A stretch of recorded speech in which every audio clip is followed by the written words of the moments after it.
Namaste and welcome back to a discussion on the Yajurveda. In today's discussion of the Yajurveda, we discuss about what is Soma, which has been misinterpreted by many writers. Somante Krinaamyorjaspandam Vayaspandam Viryavantam Ahimadishahagam Shukrante Shukrena Krinami Chandran Chandrenamudam Amudena Samyate Goraspe Chandrani Tapadastanoradhi Prajapater Varnastasyate Sahasrabhoshan Pushyanam Jashtaramena Vashuna Krinamyasme Devan Dharmayite Rajashriyam Masme Jyotis Somavikrayitamo Mitro Nageri Sumitrada Indrasyoruma Vishadakshina Musannusantagyasyo Nasyo Nagyaspanabhrada Bhare Pambhare Hasta Subhasta Krishara Vedeva Somakrayana Tan Rakshadvam Mavodabhan. Before Maharishi Aurobindo interpreted the Vedas, explaining the symbolism in the Vedas, many used to believe that Soma is nothing but an alcoholic drink or a drug. And many used to perpetrate that Indian saints were always using drugs. This is unfortunately a very wrong treatment of the Vedas. Maharishi Aurobindo explains to us that Soma is nothing but ultimate bliss. And bliss is something which is within you. We cannot buy it from the shops. It is not a commodity. This Anuvaka of the Yajurveda specifies that Soma has to be acquired.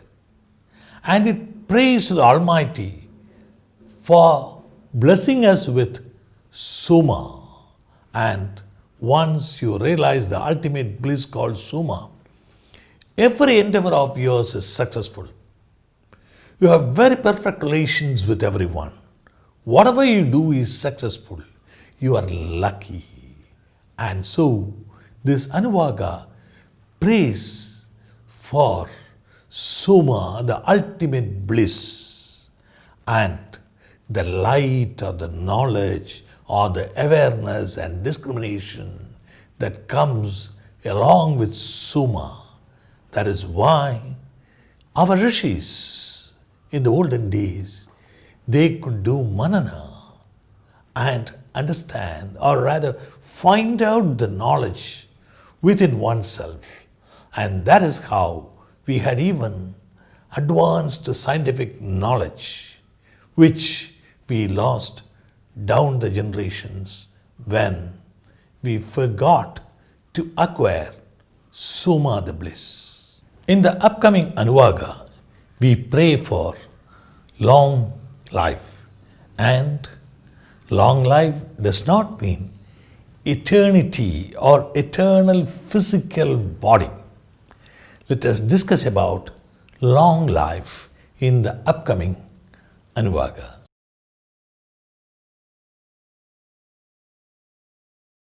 Namaste and welcome back.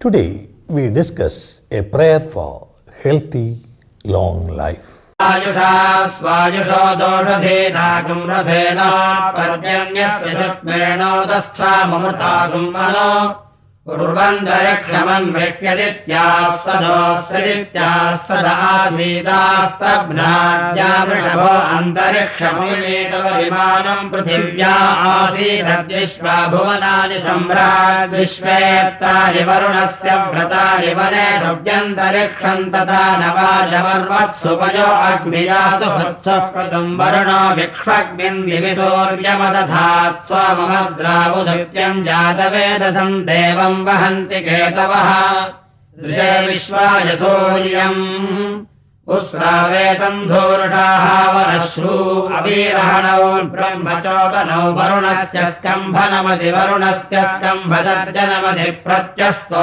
वरुणस्य पाशः. Of late, even the Western sciences have started believing, or rather stressing, on the need for music therapy. What is music therapy? From Vedic ages onwards, we have been hearing Veda mantras in musical tunes, and the sound vibrations have a healing effect on us, especially in removing stress and strain. And even the modern medicine tells us, avoid stressful situations so as to live longer, because your heart cannot take too much of stress. That's why you have all these cardiac arrests, cardiac problems. So, it does not say that if you just chant Veda mantras, you will be free of heart diseases. No, that's not the purport. It says, because you are stress-free by use of Veda mantras, you will live long. That is the purport of it. And so, listen, and if possible, learn to recite this particular mantra, which helps de-stress you, and in that manner makes you have a healthy heart and live longer. And one more thing, this verse tells us, when mankind is happy, the entire plant and animal life around also tends to be happy. There have been studies which confirm that when music is played in cow pens, normally the cows yield better and animals listen to music. Just listen to even elephants being calm in the Kerala temple festivals like Thrissur Puram. Of course, you may counter that by saying, have they elephants not run amok? The answer is, don't we have road accidents?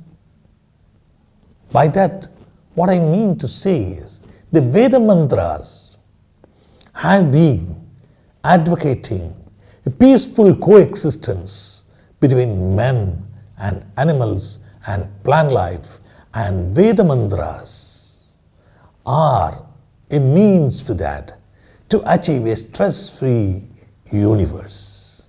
The source of all energy is the sun. Everybody accepts that. And this prayer, we pray for that sun, the energy of the sun to be present within us, so that we have a glowing passion and glowing energy. You're always energetic. This verse, this Anuvaka, is a prayer for being energetic and glowing like the sun. And when you are energetic, you dissipate that energy throughout, all around yourself. When we lead our life, we get attached to so many material things, starting from family, your attachment to your new car, new gadgets, new land, building and whatnot, even fame. You are attached too much. And this attachment makes you always stressful. Like the person who has amassed wealth, he is always afraid that he may lose it. Or a number one position of his company, he is always stressed that he may lose it. Even one notch below makes him stressful. So, this Anuvaka prays to God, "O God, give me the power to be devoid of attachments to material wealth." This is known as Varuna Pasha in Sanskrit. Varuna Pasha, that is, you are tied down by all this material wealth, land, building, gold, shares, company, reputation. So you never sleep. You take recourse to sleeping pills, or you consult a psychiatrist. Why do all this? Of course, the Veda doesn't say that you should not amass wealth or you should not make wealth. There are verses in the Vedas which encourages doing business and acquiring wealth, but it says, be contented and be not too much attached to the material wealth. In the next Anuvaga, we pray to Lord Vishnu to arrive on Lord Garuda into our household. So stay tuned and kindly subscribe to this channel.